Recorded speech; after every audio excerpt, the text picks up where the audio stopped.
दोस्तों नमस्कार। Open secret YouTube channel में आपका स्वागत है। मैं आपका दोस्त आशीष चांद। दोस्तों आजकल हम लोग योग दर्शन स्टडी कर रहे हैं और ये है इस पे 6th वीडियो। समाधिपात सूत्र 5 to 11। दोस्तों इसमें वृत्तियों के बारे में बताया है महर्षि पतंजलि ने। ये हमने पिछले वीडियो में कवर किया था। हमने इस पे एक छोटा सा वीडियो और ऐड किया है दोस्तों, क्योंकि दोस्तों बस यही है बिगिनिंग योग सूत्र की। महर्षि पतंजलि तो बहुत फास्ट चल पड़ते हैं और जैसे हमने डिस्कस किया कि उस समय के लोग शायद अलग थे। उन्होंने तो छोटे छोटे सूत्रों में वृत्तियों को डिफाइन कर दिया, और क्योंकि इन वृत्तियों का निरोध ही योग दर्शन है, मुझे लगता है कि हमें ये वृत्तियाँ क्या हैं इसे ज़रूर थोड़ा सा और समझ लेना चाहिए। हाँ, जब हम इस पे आगे चलेंगे योग दर्शन में तो मैं शायद किसी और सब्जेक्ट पे दोबारा ठहर के अपने ज़्यादा व्यूज़ नहीं दूंगा, लेकिन यहाँ मुझे लगता है कि अगर हमने इसको चूक गए तो बस आगे कुछ समझ ही नहीं आएगा। दोस्तों ये एक फैक्ट है कि ये व्हाट इज दिस चित्त समझना बहुत ज़रूरी है। व्हाट इज मन, व्हाट इज अ वृत्ति,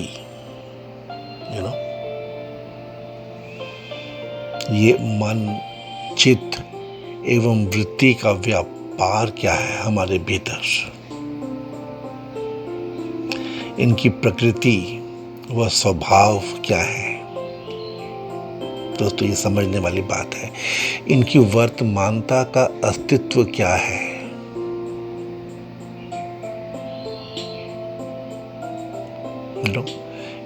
हमारे मन की दशा या अवस्थाएं क्या हैं दोस्तों वृत्तियों के कारण। ये दोस्तों समझना बहुत जरूरी है। दोस्तों it is very important to know what is our structure, how do we function. ये जो हम कह देते हैं ना बॉडी माइंड सोल, इसमें बॉडी तो दोस्तों स्थूल हो गई और सोल हो गया लास्ट पॉइंट। सेल्फ मान लो इसको, गॉड मान लो इसको, तो है तो हम पूरा का पूरा विस्तार मन का ही। तो what is this soft structure. और महर्षि पतंजलि ने कहा कि ये पूरा का पूरा गवर्न्ड है बाय वृत्ति। तो दोस्तों ये था पॉइंट।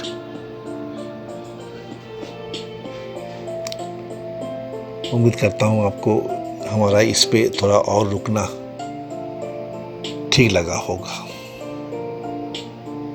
चलिए, जब कई यादों के संग्रह के रूप में देखा जाता है तो उसे चित्त कहते हैं। जब संकल्प सोचा विचारी होती है तब उसे चेतन वृत्ति कहते हैं और उस चेतन वृत्ति को मन कहते हैं। दोस्तों this is the basic difference. वृत्ति इन इटसेल्फ हिंदी भाषा में दोस्तों क्या है, सर्कल को कहते हैं। वृत्ति मीन्स विच टर्न्स अराउंड, वृत्ति means which comes back, that is why it is also called cyclic.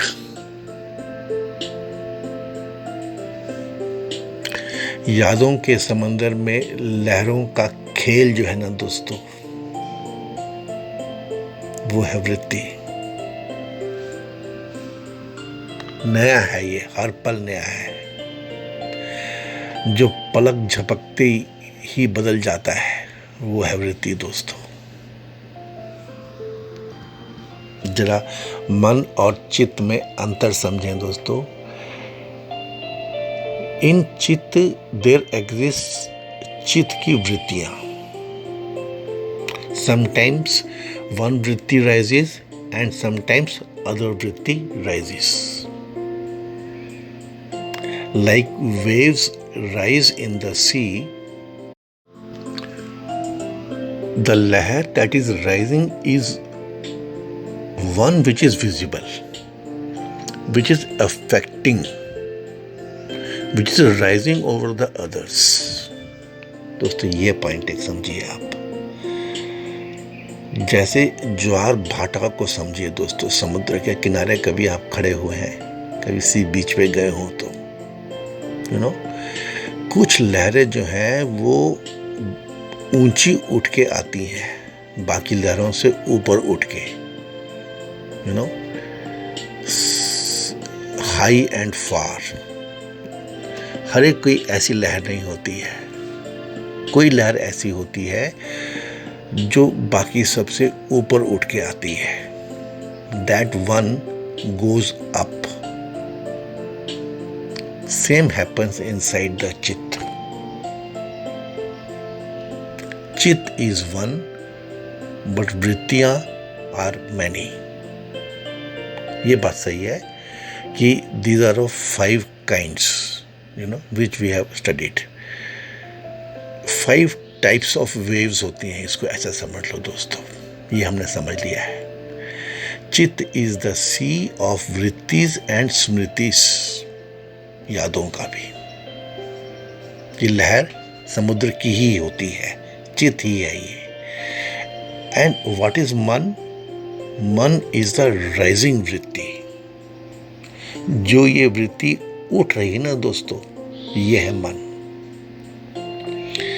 जिस समय जो वृत्ति हावी है वो ही मन है। Like the highest wave, that idea, that thought which is getting on you, जो आप पे हावी हो रहा है, वही आपका मन है दोस्तों।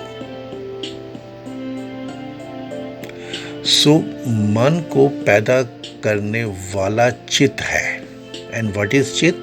चित्त is the limitless ocean of vrittis and smritis.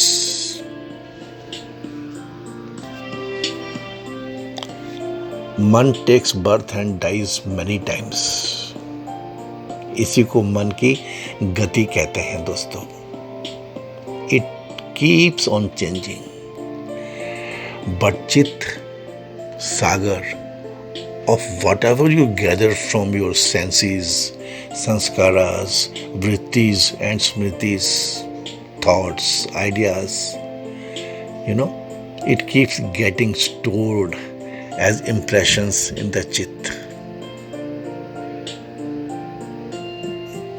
Man at that time, whichsoever vritti is active, havi. So you are verily what your vritti is.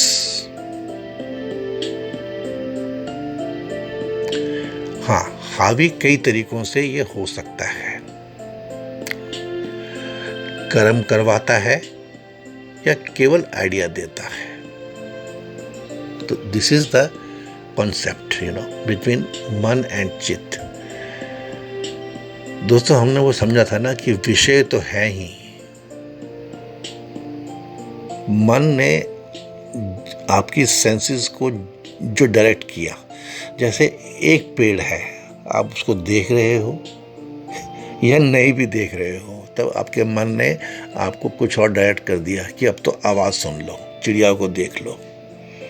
तो पेड़ है, आपको नहीं देख रहे हो ना दोस्तों, आप तो है ही नहीं आपके लिए। आँख भी है, पेड़ भी है, आप भी हो, नहीं देख रहे हो, अभी आप चिड़िया की आवाज़ सुन रहे हो। Something like that. ये है मन, ये हो आप। बाकी चीज़ें तो जैसे हैं ही नहीं। अब थोड़ा सा दोस्तों ये समझें कि अब ये फंक्शन कैसे करते हैं दोस्तों, ये जो वेरियस एलिमेंट्स हैं दोस्तों। सो कभी कभी जैसे कह देते हैं ना दोस्तों कि चित इज ए सबकॉन्शियस माइंड, इसको थोड़ा समझ लेना दोस्तों, ये आसपास की चीज़ है। स्टोर तो है दोस्तों, इसमें तो कोई शक नहीं है। It's a master data storage of yours. All our conclusions, decisions, thoughts, agreements are stored in the chitta. The whole data being available, yogis, psychologists are able to know facts about past, even previous lives. ये तो महर्षि पतंजलि ने बहुत detail में explain किया है दोस्तों।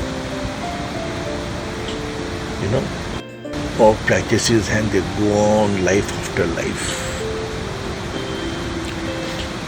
What works along with चित्त दोस्तों, ये चीज़ समझिए एक और, कि चित्त के साथ जो काम करते हैं वो होता है हमारा अहंकार और हमारी बुद्धि।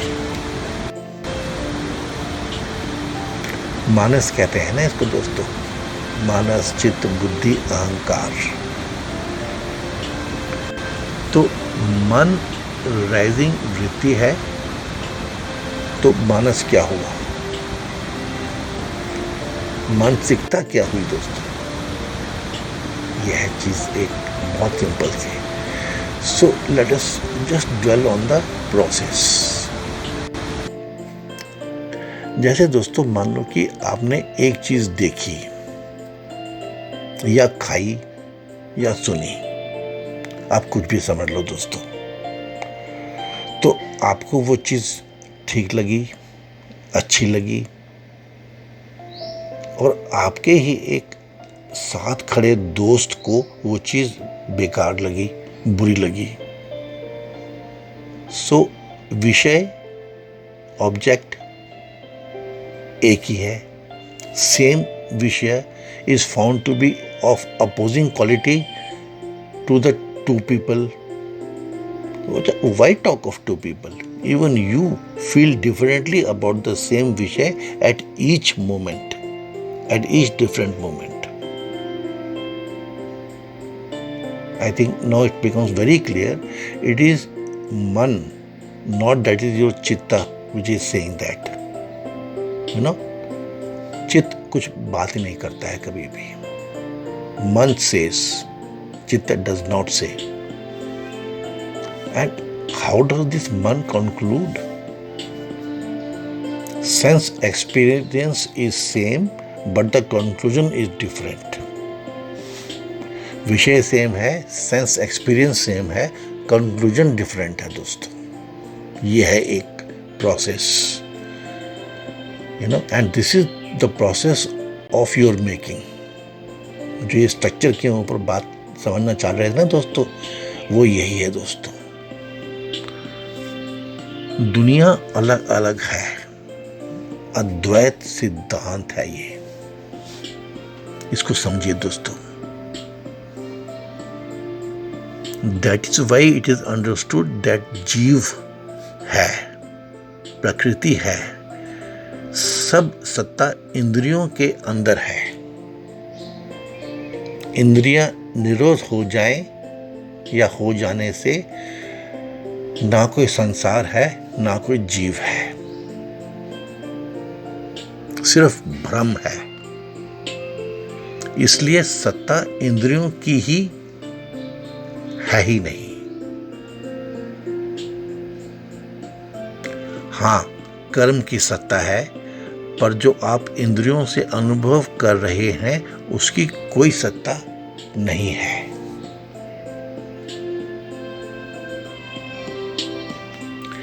एक ही विषय के कितने मन हो गए, देखा आपने? एक ही विषय की कितनी धारणाएं हो गई। The process is first the sense experiences the information, the strongest wave,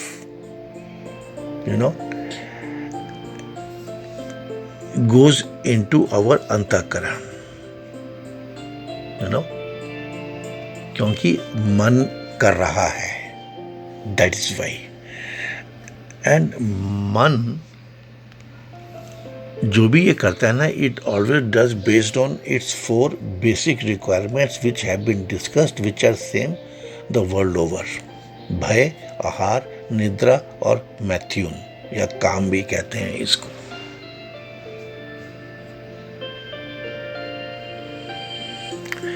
sense experience went into अंतःकरण। Chitta has earlier storage impressions, sanskaras. This sense experience gets compared, reacted, discriminated with respect to these stored impressions, and the buddhi concludes. Ahankar will now communicate.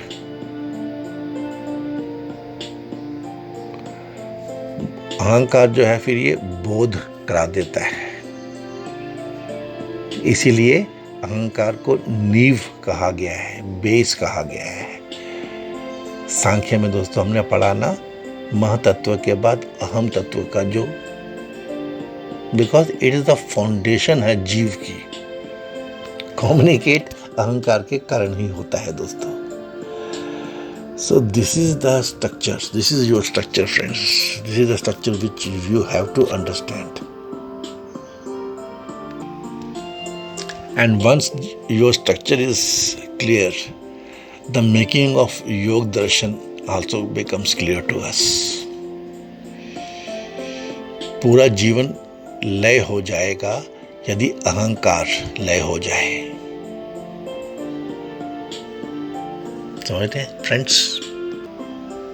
ऐसे ही दोस्तों चित्त का लय हो जाएगा। चित्त केवल अहंकार के कारण टिका हुआ है। अहंकार लय हो जाएगा तो कैवल्य हो जाएगा। चित्त केवल बुद्धि की अविद्या के कारण है। बुद्धि अहंकार से सूक्ष्म है, इसलिए पहले है। और बुद्धि टिकी हुई है 3 गुणों पे। अगर तीनों गुणों में सम हो जाए तो बुद्धि का काम खत्म हो जाएगा। जब तक विषमता नहीं होगी, अंतर नहीं होगा, छोटा बड़ा नहीं होगा, बुद्धि का क्या काम? Buddhi works only where there is a contradiction, where there is a conflict. And this is the evolution theory of Sankhya Shastra.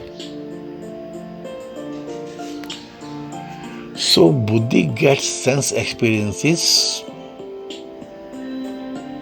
avidya. Know that the conclusion made by Buddhi will be your man, that idea. और चित हुआ आपका भावसागर। This is how मन is made continuously. The new idea, the recently developed thought because of चित्त। Wrong और right are separate issues. चित्त में वृत्तियां उठती हैं चेतना के संयोग से, संसर्ग से। That this way the chitta and the man are understood. और ऐसे ही साफ साफ समझ में आता है कि चित्त का लय हो जाना ही मोक्ष है। Friends, before we move forward, I have tried to explain this your soft structure in detail, in some detail, but I feel before we move forward, let us just understand one more important topic. एक topic चलता है दोस्तों, चित्त की अवस्थाएं based on 3 gunas. ये समझ लें तो आगे का जो चैप्टर्स हैं एकदम क्लियर हो जाएंगे दोस्तों हमको। तो इसको पंचभूमियां भी कहा गया है, तो पहली है क्षिप्तावस्था। इस अवस्था में मनुष्य भोग विलास में लिप्त रहता है। इस अवस्था में रजोगुण प्रधान रहता है। मनुष्य में राग, द्वेष, मोह, हिंसा, दुख आदि उत्पन्न होते हैं। ये मानव पतन का कारण बनती हैं दोस्तों। दिस प्लेजर्स, एंग्जाइटी, कुछ देखा, सुंदर लगा, प्राप्त करने की इच्छा जागृत हुई। रजोगुण चंचलता के कारण मानव को बैठने ही नहीं देता। ये जो क्षिप्तावस्था वाले लोग हैं ना दोस्तों, ये योग के लिए फिट नहीं है। ये तो हमेशा भोग में लिप्त रहते हैं दोस्तों। इंपॉर्टेंट पॉइंट है। दूसरी अवस्था जो हमारे चित्त की बन जाती है वो होती है मूढ़ावस्था। इस अवस्था में मनुष्य आलस, निद्रा के प्रभाव में रहता है। इस अवस्था में तमोगुण प्रधान रहता है। इसमें मानव लोभ, आलस, भ्रम आदि विकारों में रहता है। मनुष्य भले और बुरे का भेद नहीं करता। कर्तव्य व अकर्तव्य, आलस वो अनैतिक व अधर्म कार्य करता हुआ ही अपना जीवन अज्ञानता से व्यतीत करता है। दोस्तों, ऐसा चित्त राक्षसों का कहा गया है, जो अनीति की ओर जाने वाले हैं, हिंसा का प्रभाव बना रहता है। यह श्रेणी भी योगी के लिए बिल्कुल फिट नहीं है, योग के अनुकूल नहीं है। पहले इसे शुद्ध करना पड़ता है दोस्तों। तीसरी है विक्षिप्ता अवस्था। इस अवस्था में रजोगुण परेशान तो करता है, पर सतोगुण भी प्रधान रहता है। चंचलता तो रहती है मन में, पर अच्छे काम के प्रति रहती है। कुआं खुदवा देंगे, गरीबों की हेल्प कर देंगे, बेचारी गरीब कन्याओं का विवाह करवा देंगे। आप उत्साह, प्रसन्नता, सुख आदि गुणों में को उत्पन्न करते रहते हैं। ऐसा व्यक्ति दोस्तों समाधि में जा सकता है, लेकिन रजोगुण के प्रभाव से मन में उत्पन्न होने वाली चंचलता अध्यात्म की ओर जाने से रुकी रहती है।